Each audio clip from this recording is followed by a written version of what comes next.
ఒక చిన్న గ్రామలో ఇద్దరు అమ్మాయిలు ఉండేవారు, మాయా మరియు రీతు. టీచర్ పిల్లలందరికీ 2 విత్తనాలు ఇస్తూ చిరునవ్వుతో చూస్తోంది.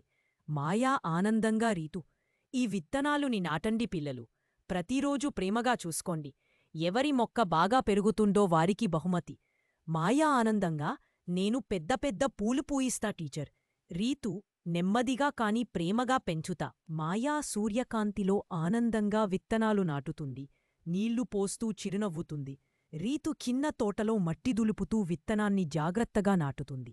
మాయా ఉత్సాహంగా పనిచేసింది. రీతు సహనంతో ప్రేమగా చూసింది.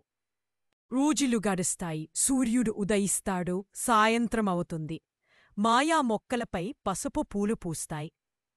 రీతు మొక్క మాత్రం చిన్నదే, కాని ఒక గులాబీ పువ్వు సిగ్గుగా పూస్తుంది. మెల్లగా, ఒక పువ్వు చాలు, మనస్తో పెంచితే చాలు. టీచరిద్దరి తోటలకు వస్తుంది. మాయా తోటలో పసుపు పూల సముద్రం. రితు తోటలో ఒకే పువ్వు. టీచర్ రీతువైపు చిరునవ్వుతో చూస్తుంది. రితు, నువ్వు సహనం నేర్పావు. ప్రేమతో పెంచిన మొక్కే నిజమైన విజయం. మాయా ఆమె వైపు నవ్వుతూ, నీ పువ్వు చిన్నదే అయినా నీ హృదయం పెద్దది రీతు. మాయా రీతు చేతులు పట్టుకుని తోటలో పరుగుతారు. విజయమంటే ఎక్కువగా కలిగి ఉండటం కాదు, మనసుతో చూసుకోవడమే విజయము.